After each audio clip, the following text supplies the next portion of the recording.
Praise the Lord. Salamat sa higayon nga magamit ko sa Ginoo karon.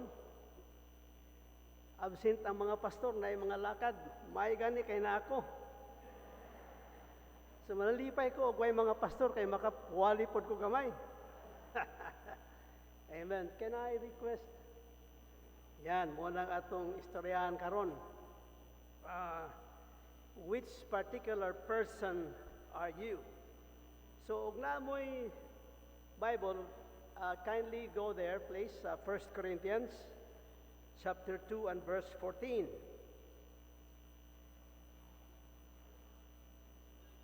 Bago kita magsugod, shall we bow our heads in a moment of prayer, please? Let's pray. Our dear God and Heavenly Father, salamat Ginoo sa higayon nga imong gihatag kanako that I could be able to stand in this great pulpit of yours to share your word. And I pray, Lord, that you just speak to each and every one of us. I pray that you would arrest our thoughts even as we study your word today. I pray, Lord, by the power of the blood of your Son, Jesus Christ, I command the powers of darkness to depart from this place because we are worshiping a true and living God. I ask this in Jesus' name, and all of God's people say, Amen.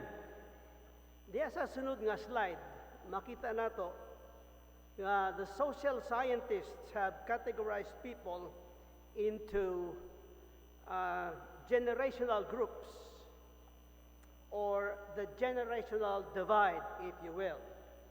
So una niya, tingali wa mo kahibalo nga lost generation.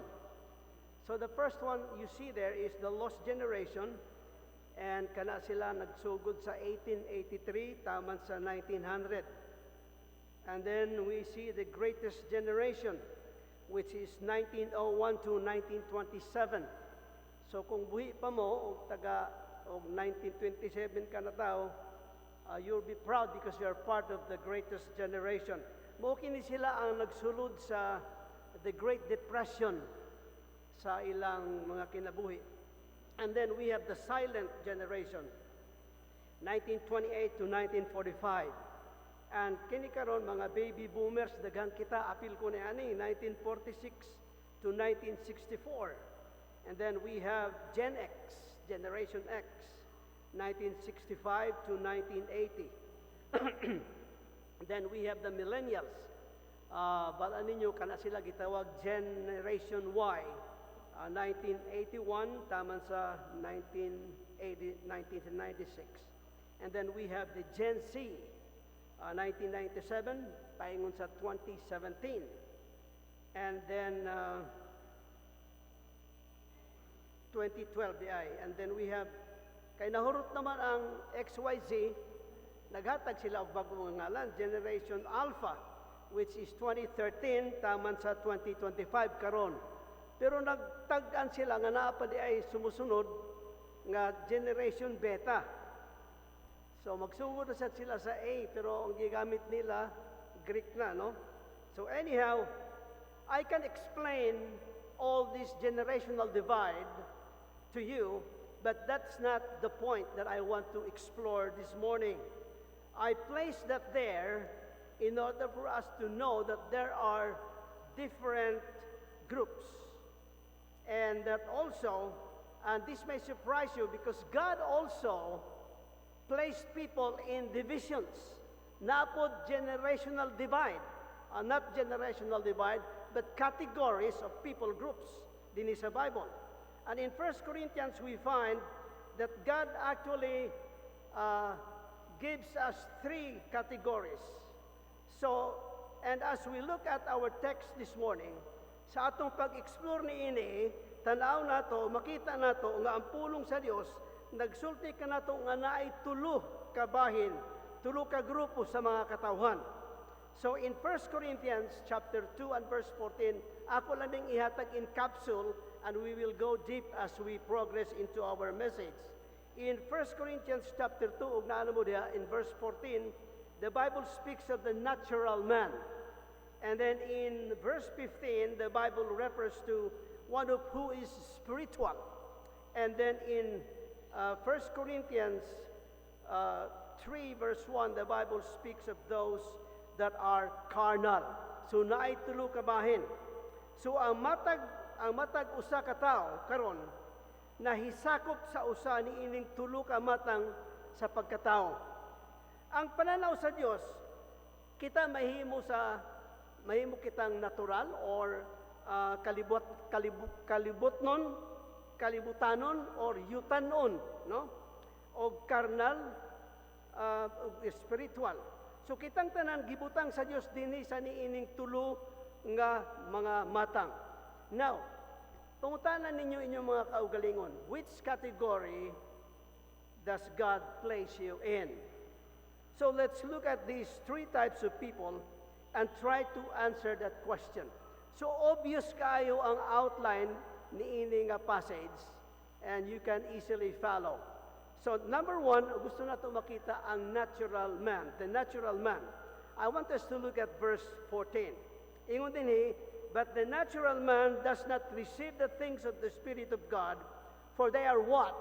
For they are foolishness to him, nor can he know them, because they are spiritually discerned. So kining pulong natural refers to a person who is governed by their own senses and desires.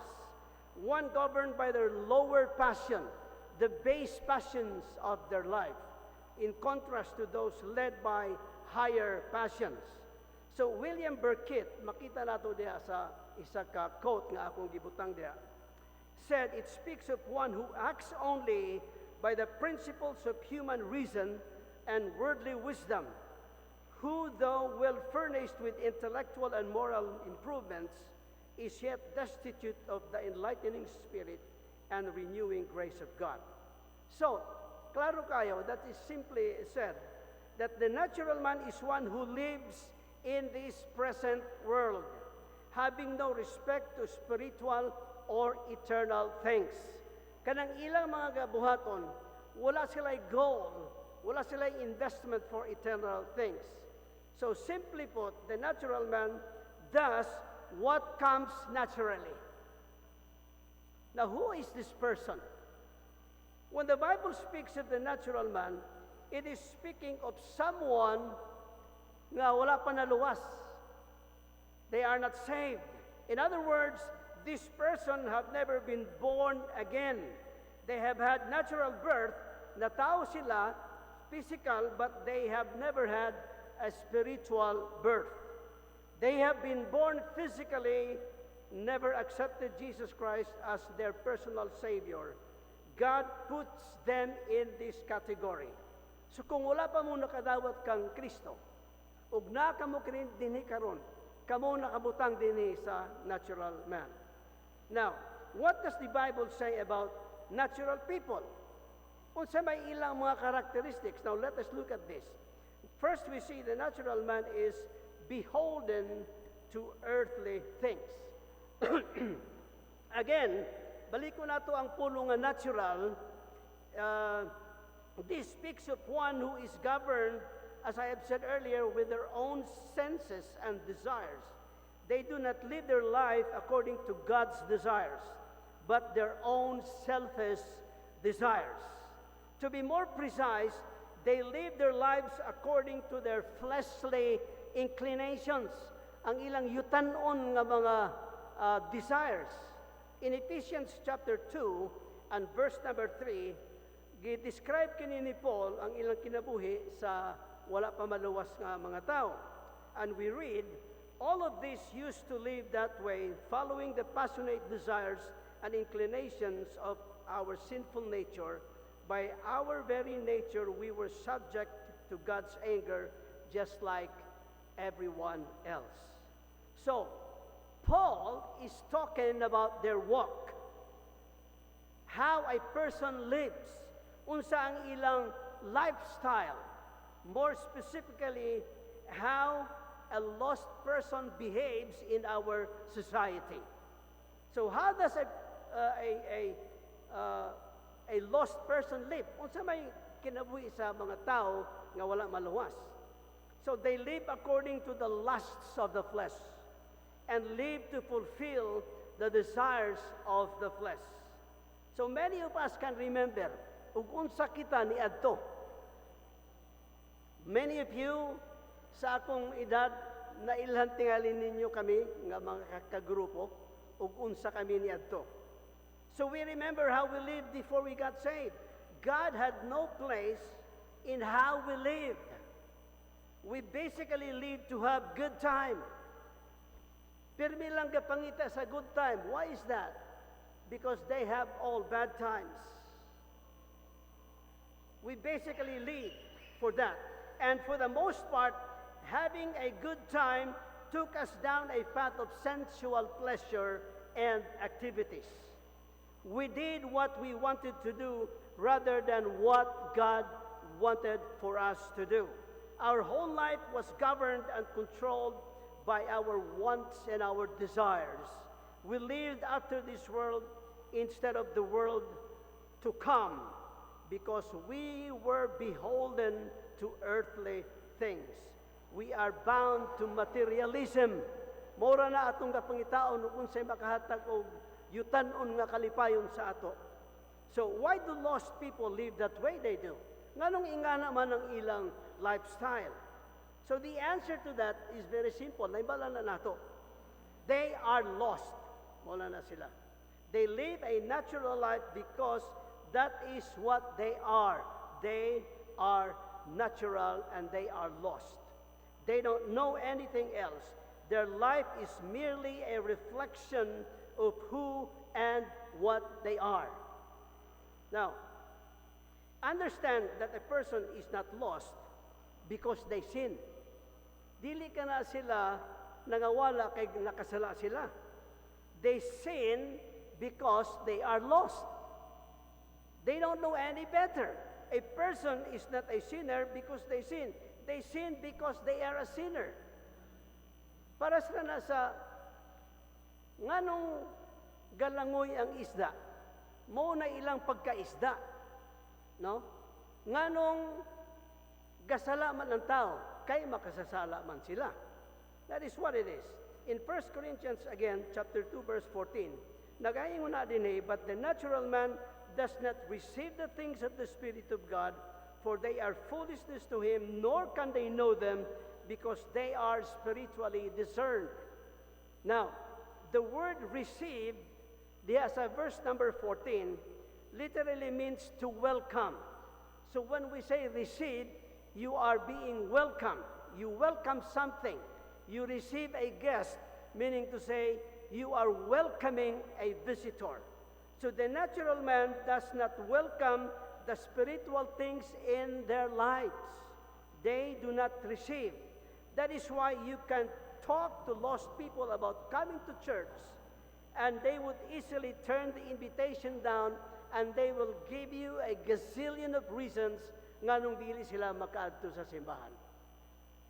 All excuses, alibis, all those stuff. That is why you can talk to people about how they are living, and they can turn a deaf ear to your pleas for changing how they live. They are not interested in spiritual things. So again, ang pangutana, why is it that the natural man does not welcome the spiritual things in life? Ngano dili man sila gadawat ni ana? In 1 Corinthians 2:14, it says, they are foolishness unto him. Kalokohan lang na siya. Muna ilang tubag.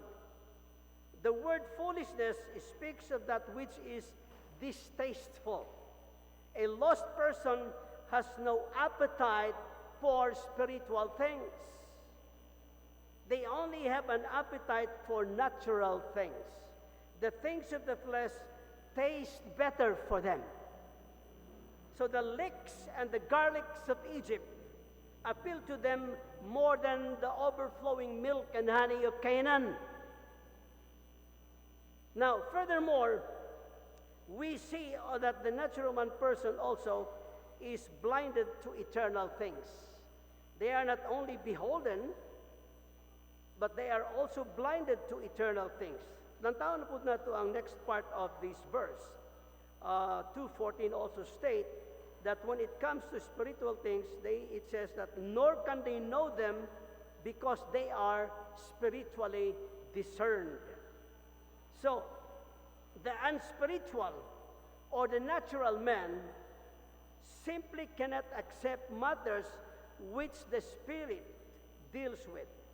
They don't make any sense. Wala ba'y, murag walay kabuluhan sa ila kini.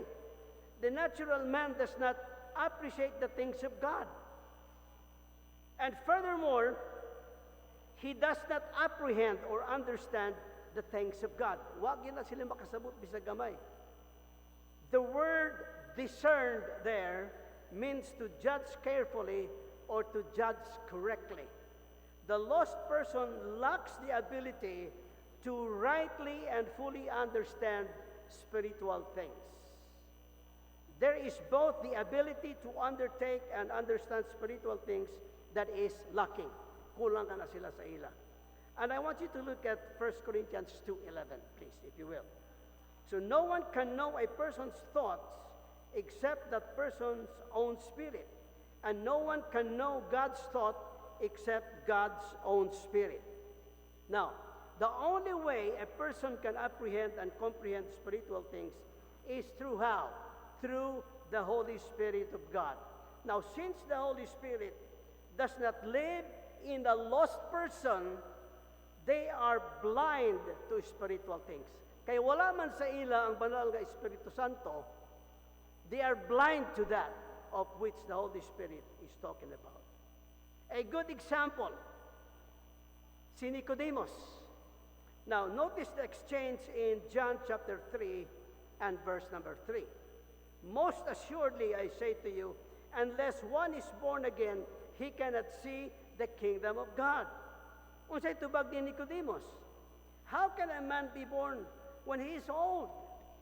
Can he enter a second time into his mother's womb and be born?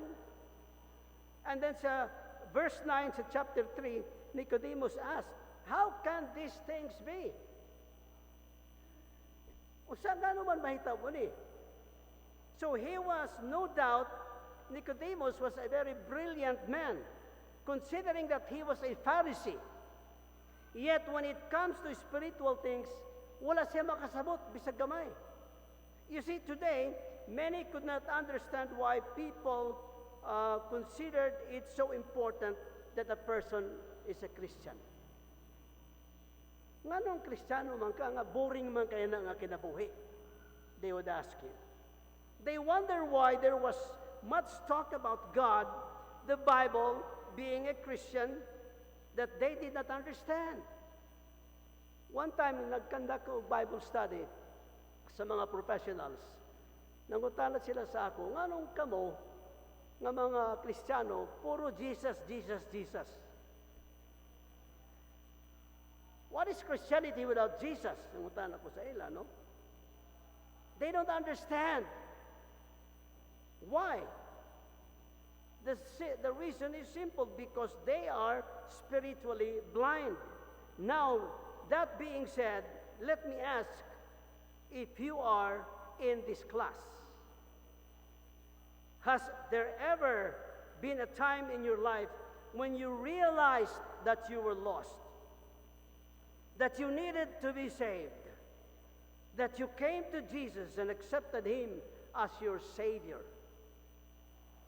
Naitawag ipungutana, have you found Jesus? Ingon na itong tao, nga no, nawala dahil si Jesus? Nga no, pangitaon kuman siya. Kasi masayod ka siya dahil ang nawala. So, if you are not saved today, this is the class where God puts you in. So please understand that I am not talking about religion. I am not talking about being a Baptist or being a fundamental Christian or being a church member. You can be religious and belong to a church and still be a natural man. Nitong bata pa mi, dagan ayo magkakita ko mga Baptist nga palahubog. Apil apil na tingali kami dito. Baptist lang pero dili mga luwas. Napa isa ka gakanta nga choir nga dini sa choir tiguang na siya. Di na ako isulti ang ngalan kay ilhan ninyo ni siya. Gakanta-kanta siya diha sa bag kanang kanal diha gahimuon pa. Gasuray-suray siya kanta siya, "My Jesus is the way to the wilderness." Na nahulog sa kanal, bulmo lagi, Jesus is the way, nahulog gid siya. So religious lang siya, kada Domingo, pag-abot sa Monday to Saturday, he is as evil as the devil himself. So mukha na ang mga lifestyle sa mga tao nga na ay religion pero walay relationship kang Kristo. Now let's look at the second category. There is not only the natural man, but there is also the carnal man. In verse 1 of chapter 3 of 1 Corinthians. Ingon diha, "And I, brethren, could not speak to you as to spiritual people, but as to carnal, as to babes in Christ. I fed you with milk and not with solid food, for until now you were not able to receive it, and even now you are still not able, for you are still carnal, for where there are envy, strife, and divisions among you, are you not carnal and behaving like mere men?" So let's try to decipher this particular verse. Ato ning i-divide. The word carnal is from the word carnis, that which pertains to the flesh. This is a sensual controlled person, much like the natural man. Yet this is a saved person. Usay kaduda ko nga murag ironical ang pulong nga carnal Christian. No? Pero the Bible tells us clearly that a carnal man is a person who has been saved. Ngano, gnaon sa man imo pagkasulti niya na pastor? O maay kay nangutana mo. Well, in verse 1, makita nato ang pulong diha, in Christ. So when you are in Christ, that means that you are a Christian. Since they are in Christ, they know that they are saved. Now you will notice in 1 Corinthians 3 and verse 3, Paul said, the carnal man behaved as what? As mere men. In other words, although the carnal man is saved, naluwas na kini siya, he acts a lot like a natural man, i.e., given to the passions and the appetites of the flesh. Oftentimes, there is a lot of difference between this category of people and those that are natural. Dili kayo dako ang diferensya nila. Not a lot of difference. They live and act like someone who is not saved. Now, if you were around them for a while, it would surprise you to find that they are saved. O dugay ka mo uban sa mga carnal Christians. You will find that there is something in them, in their vocabulary, in how they speak. Sometimes ma-discern ni mo nga laing kini nga tao. Although you see them behave like a fleshly individual, a carnal man, makita ni mo there are traces of their being saved. Unfortunately, there are those who are saved that live more like unsaved people than saved.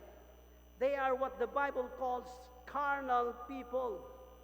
So tanaw na to closely at this category of people. I want you first to notice with me that the Bible says that the carnal people are stunted spiritually. Stunted.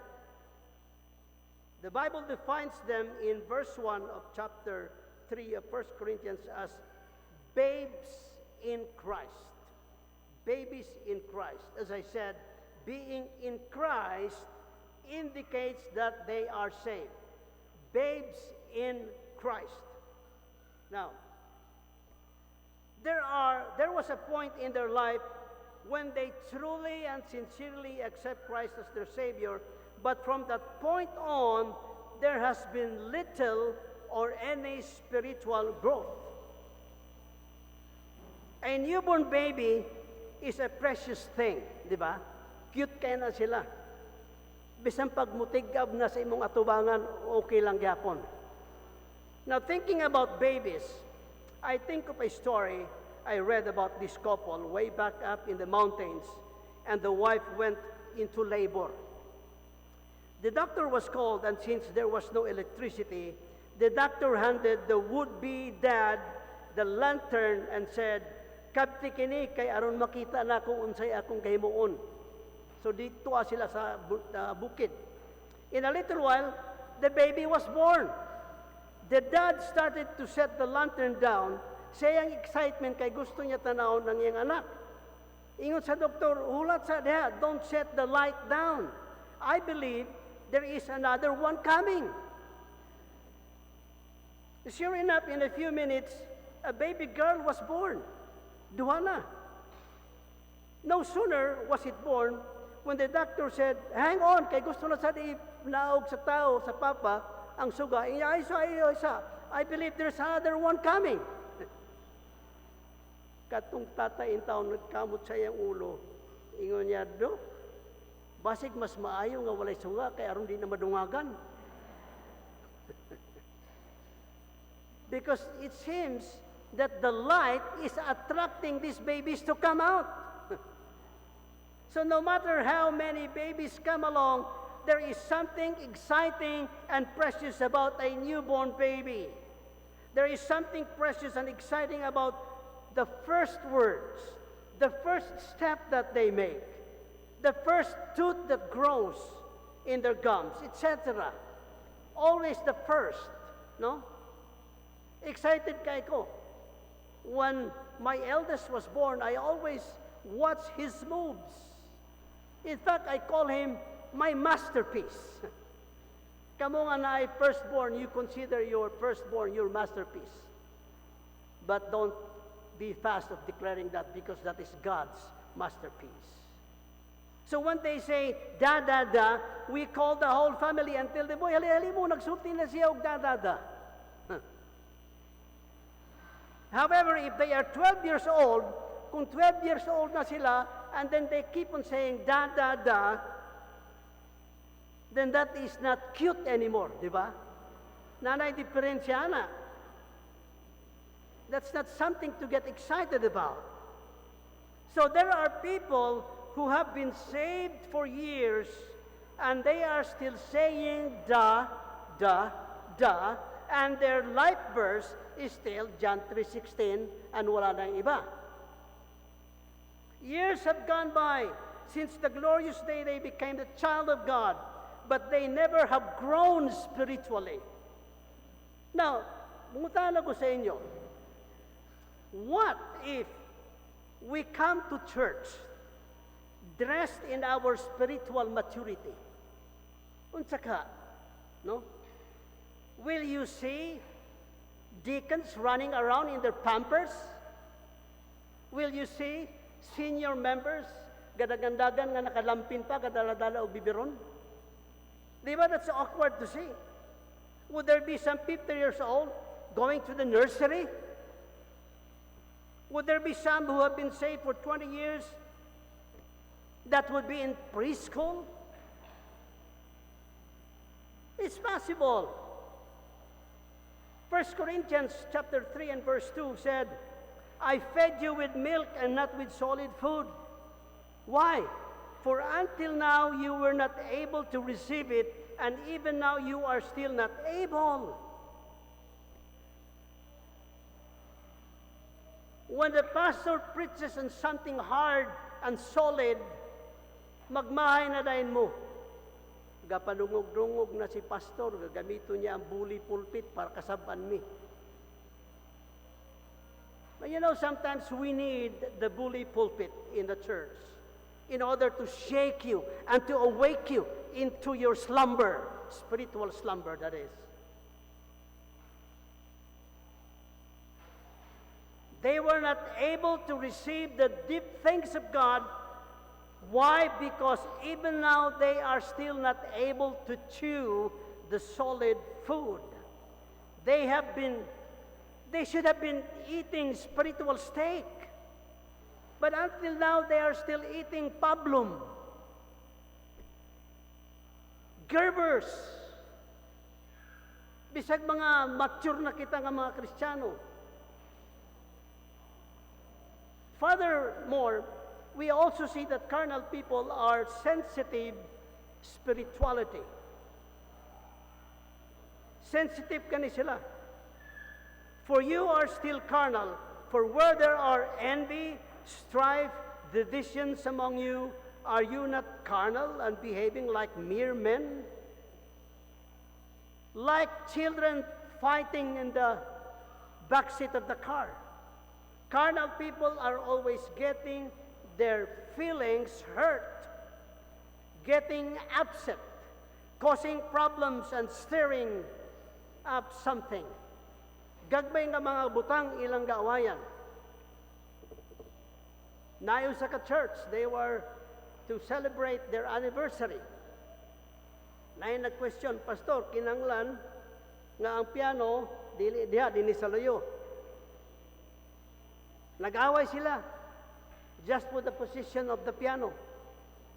So, gibalhin sa, sige, ibalhin na ito, diya. Nag-absent katong mga gusto din ang piano. Maog hapon, the next Sunday, gibalhin, absent na po ang ingon sa pastor, sa tunga na lang nato ibutang ning piano, aron walay away. Very simple. Even the color of the paint of the church, ilang gawayan. Causing problems and stirring up something. The church of Corinth had all kinds of problems. I hear all the time about church having trouble. The church at Corinth is the model of troubled church. Why? Because so many of its members were spiritual babies, and they acted like babies. Most, if not all, church problems are caused by spiritual immature people inside the church.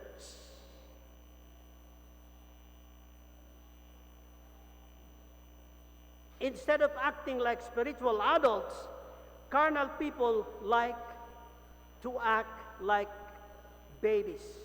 Carnal people always want to get revenge when they have been done wrong. Carnal people want to get even. Si pastor, wala ko niya kamustahi ganina, mag-absent na ko next Sunday.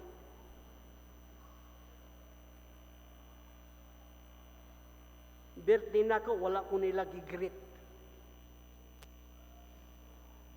Carnal people, as 1 Corinthians 3 verse 3 says, cause strife, cause division, and are envious.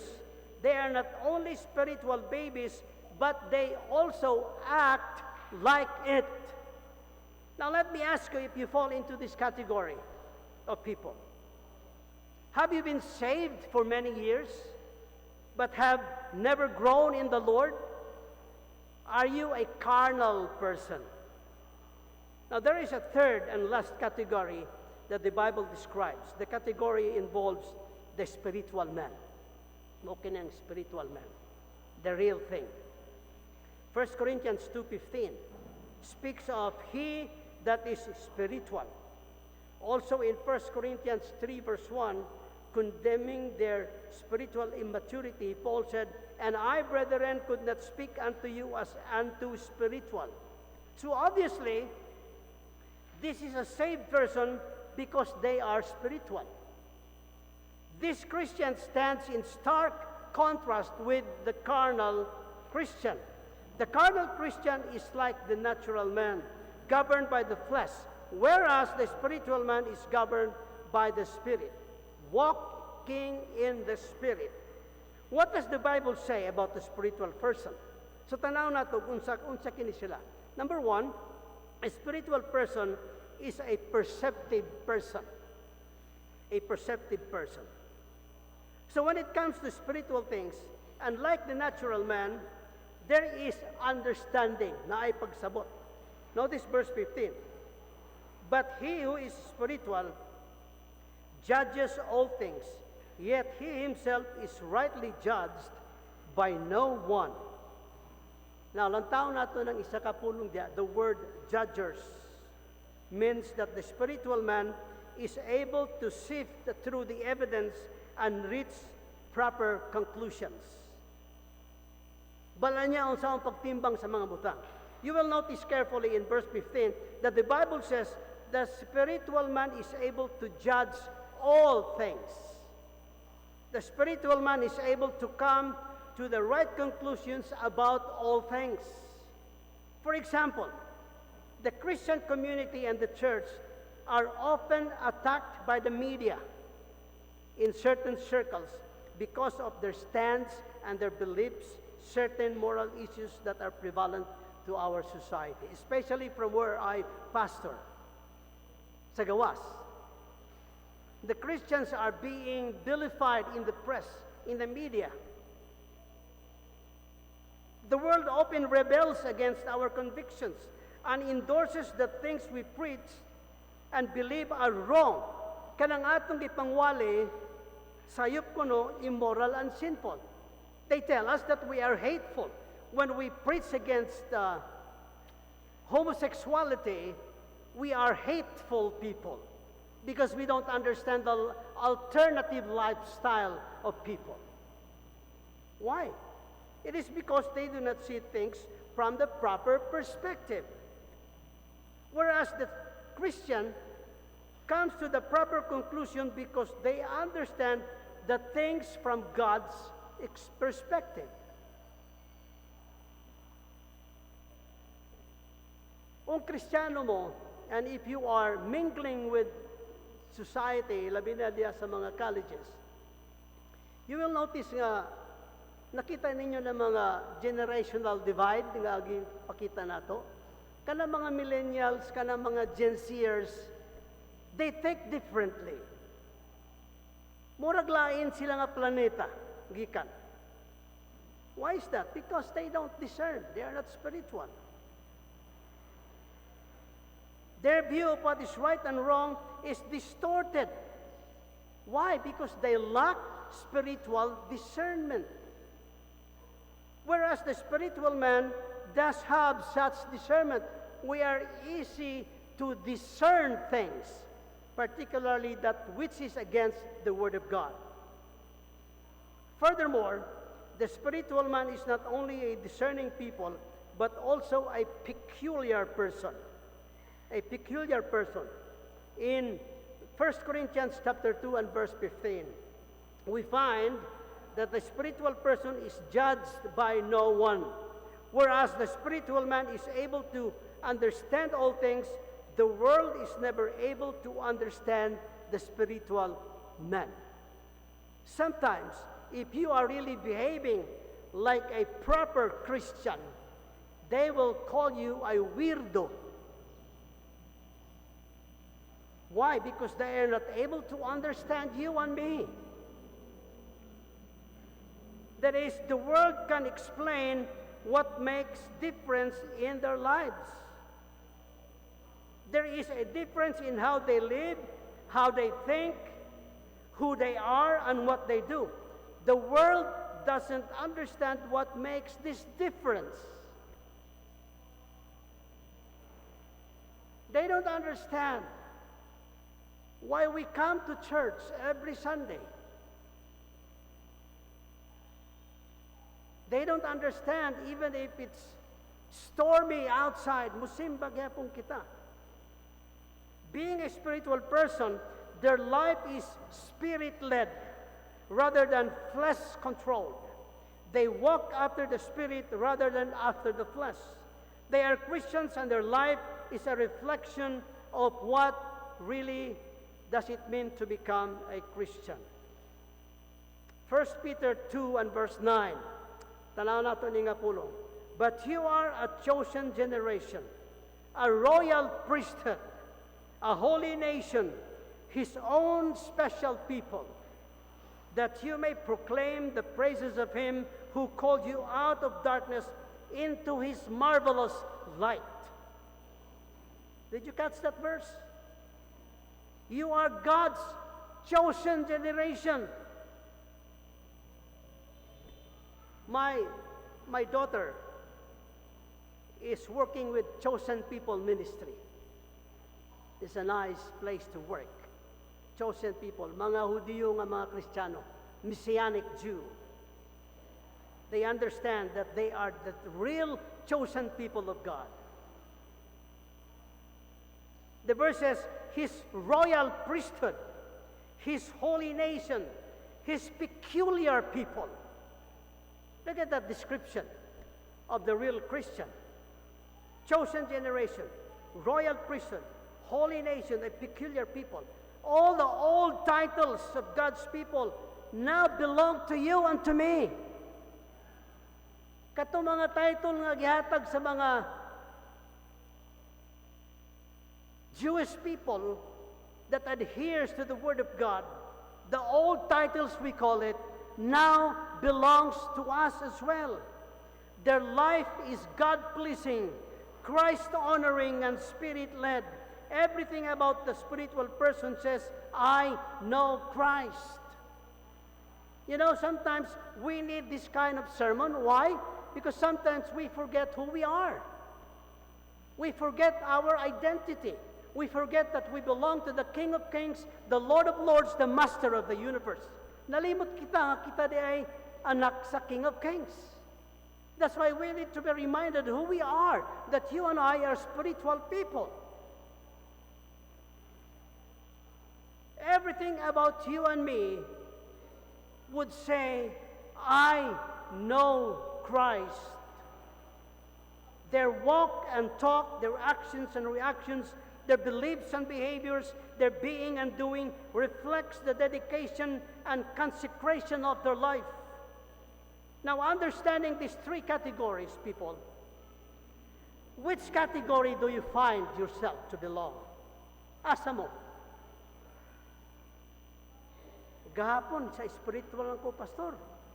Pero pagkadunggan ako sa imong message, murag, nagbalik man ko sa tunga. Unstable. If you are in the natural category, then let me say that you need to come to Christ today, not tomorrow, because today is the day of salvation in the Apostle Paul. 1 Corinthians 6 verse 2.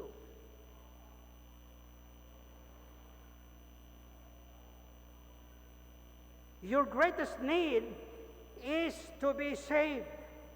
If you are in the carnal category, let me suggest that you begin to take your Christian life seriously. Lift it up to the next notch of your Christianity. Abi ninyo ka ng mga bata nga walay gana magkaon, mabalaka mo, di ba? Dalon ninyo sa doktor. Look, ang anak nako walay gana magkaon. And if you are a Christian and you don't like to read the Word of God, there's something wrong about your Christianity. Basig spiritually sick ikaw. Basig na kay sakit. Maybe you just need to pay more attention to your walk. Take your Christian life seriously. Not just being a Sunday Christian people. Pag Sunday, nga taas ang adlaw, guwapo, simbata pero gaulan, di ta magsimba kay matunaw kita, salt of the earth trabata. You know, there are a lot of Christians who are sick, na ilang sakit. Ang ngalan sa ilang sakit, morbus sabbaticus. I think I mentioned this sickness here. I was standing here before. Morbus sabbaticus. You can try to look that up. Not now. Unya na, hupahuman. Morbus sabbaticus are those Christians who are sick. When it comes on Sunday, pag abot sa alas 7, alas 9, gasakit na sila. Pag abot sa alas 12, maayuhan na rin sila. Pag abot sa alas 4, magsakit na po sila. Pagka Lunes, di na sila gasakit pa yun sa Sabado. So if you're a Christian like that, na kay Murbos Sabaticos, magpakonsulta mo kang Pastor Lumilang. Dili sa Bethel Hospital. Dini sa pastoral office. Na dili ra ba exempted ang mga kanangga tudlo og Bible studies, na sa ka adult. Giingnan sa iyang mama nga, this is an old joke. I probably said this here before. Domingo sa buntag, tulog pa ang iyang anak, nag-first bell na. Ingon sa iyang mama, hoy, pagmata na diha, alas 8 na, alas 7 na. Ingon atong tao nga, ngano day, unsa ba day? Magsimba ta kay kuan karon. Alas 8, alas 7 na. Ingon sa tao, ma, tagay ra ko tulo ka rason ngano magsimba ko. Ingon sa iyang mama, una, 40 anyos ka na. Kinahanglan magmata ka na, maligo ka na, mag-prepare ka na. Ikaduha, Domingo karon, magsimba na ta. Ug ang ikatulo, reason nga mo simba ta, ikaw ba ang pastor sa church? Hasta na yung pastor, dili gaganahan magsimba. But you see, how do we take our life, our Christian walk seriously? Well, be faithful to the church. Don't criticize your pastor. Pray for them instead. Get involved and find a place in the church where you can serve God. Ang akong church, the church that I established, tulo na sila kasimbahan, akong gi-plant sa States. Ang isa kasimbahan, kini sila tanan nga grupo, na ako'y group ang gitawag church within a church. Na ay family groups dito, okay. Your group, consider your group as a church within our church. So you function as a church. You invite people into your group. You do activities like the church does. A church within a church. Be faithful to the church. Be involved. Make the Bible and prayer a vital part of each day of your life. Read your Bible. Grow in the grace and in the knowledge of the Lord Jesus Christ. So the category we all want to be a part of is the spiritual. A.W. Tozer said, a real Christian is an odd number. Sakto yun, no? A real Christian is an odd number. Anyway, he feels supreme love for one whom he has never seen. Talks familiarly every day to someone he cannot see. Expects to go to heaven on the virtue of another. Empties himself in order to be full. Admits he is wrong so he can be declared right. Goes down in order to get up. The strongest when he is weakest. Richest when he is the poorest. And happiest when he feels the worst. He dies so he can live. Forsakes in order to have. Gives away so he can keep. Sees the invisible. Hears the inaudible. And knows that which passeth knowledge. I like that. We are the most misunderstood bunch of people in this crazy, money-mud, mundane world of ours. But keep on keeping on, because you are the light and you are the salt of the earth. A real Christian may be, in the words of Tozer, an odd number, but we should all want to be a part of that number. God sees us all in one of the three categories. Asa mo, David? Which category are you? Let's bow our heads in prayer. Ask yourself a deep question. Pangutanan ninyo iyong kaugalingon. Am I a lost person?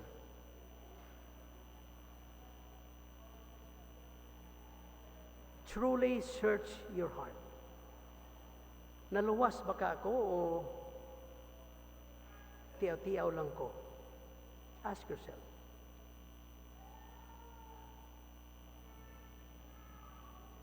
Are you a carnal Christian? Do you slide between Christianity and being fleshly? Maybe you need to check your Christianity. Maybe you're not an authentic Christian. So if you are carnal, find ways and means na kung asa ka mo pwede mahimong kusog nga Kristiyano. And if you are a spiritual Christian, keep on. Don't stop. Reach for higher grounds. Keep on serving, keep on praying, keep on giving selflessly. Especially now that you are about to approach another anniversary of this church. Find something that your hands can get to serve the Lord with. So kung dili ka mo, wala pa mo nakadawat kang Kristo sa inyong kaugalingon kasing-kasing, while every head are bowed and every eye closed, why not say honestly in your heart, Jesus, I have been playing church for a long time, pretending to be a Christian, but I am not. Sundi ang akong prayer. Lord, I'm not really a Christian, so today I'd like to open my heart to you. And I accept you into my heart to be my Lord and Savior. Thank you, Jesus, for the cross that you died from.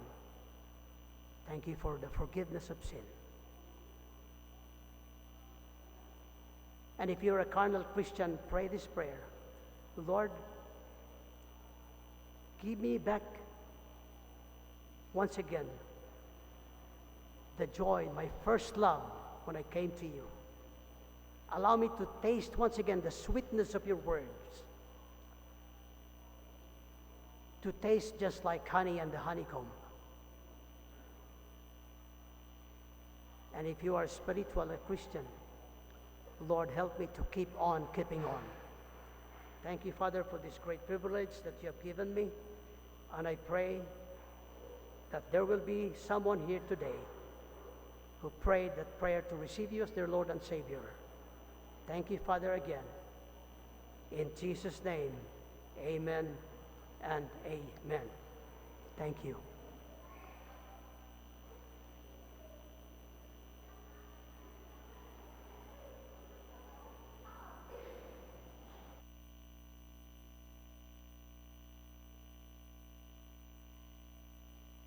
Let's pray. Heavenly Father, Lord, we praise you. Thank you once again sa imong reminders, sa imong pulong, Father God. Indeed, Ginoo, kagyod ang nakita o nakabalo sa among tagsa-tagsa kinabuhi. Ikaw, Ginoo, ang maghatag kanamo o mga langit nun nga kaalam alang Ginoo sa pangalagad namo diha kanimo, Ginoo, na maghimo kaming spiritual. O Lord, bisan kining among offering i-collect, gamita kini, Ginoo, kadaghan pagid ang makaila diha sa imong tiilan. O dalaygon imong ngalan, Lord, ikaw magapanalangin, dawata kini imong pagpasalamat. In Jesus' name, amen.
Good morning everyone. Karon nga takna nabatay mga first timer nga makasimba dinhi sa ato ang iglesia karon nga buntag. Nabay first timer karon nga buntag sa ato nga taliwala. Naa sa taas isa ka buo. Isa ka. Welcome sa Bethel Baptist Church. Napa ba? And once again we congratulate ang ato ang mga kauban dinhi sa church nga nakapasar sa nursing board exam. 5 sila kabuok from dinhi nga church. Ang una ay si Tres nga Gutierrez, si Cheza nga Leonares, Zoe nga Linogo ug si Mariel nga Barrete and si Shara nga Udino. Sila ang nakapasar sa ato board exam. And basing matingala mo, ang ato ang instrumentalist karon nga buntag, apil ang leader is gikan sa ato ang CBF.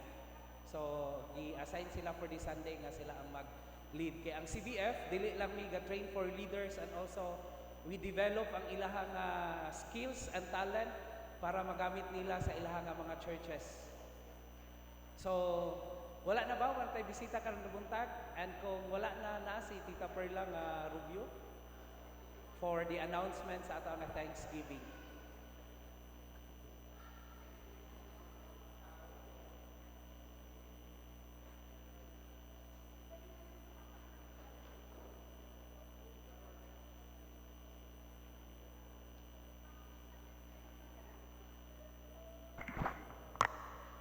May buntag sa tanan.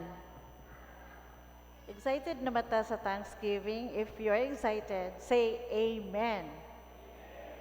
Okay, excited? Good. Louder, please.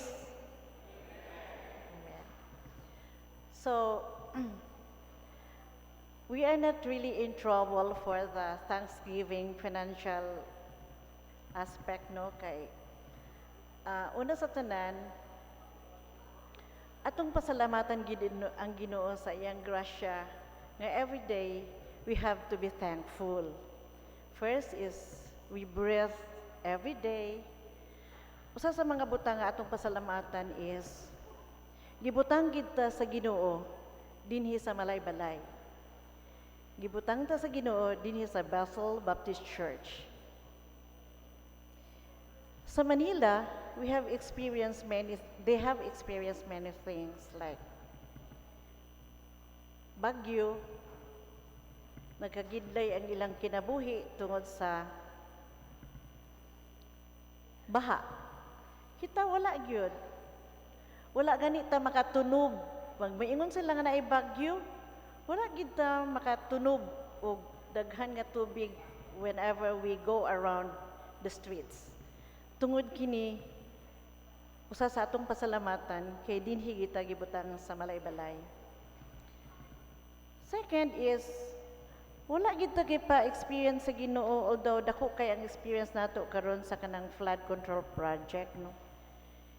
Pero ang gibuhat sa Bethel Baptist Church is nag-ampo ta sa mga politiko o sa mga tao nga involved sa flood control project. So meaning to say, to sum it all, we are very thankful ug usagid sa atong pasalamatan sa Ginoo kay ang grasya sa Ginoo nagpabilin gid sa ato, claiming that we are Christians ug anak ta sa Ginoo.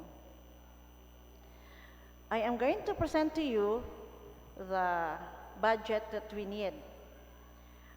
Sa among pag-meeting kay si Brother Glenn Ayala ang chairman, usa ko sa members sa team, we need 305,000. Siguro na bawa na because it has been repeatedly announced in the church every Sunday. Ang church fund is only 100,000. In every meeting that we made, si Bit-Bit na magid sa meeting, sige may pangutanong, anong 100,000 ra atong budget every Thanksgiving? Dito nako nakita, I personally, nga 100,000 ra gid ang budget tungod kay mga buo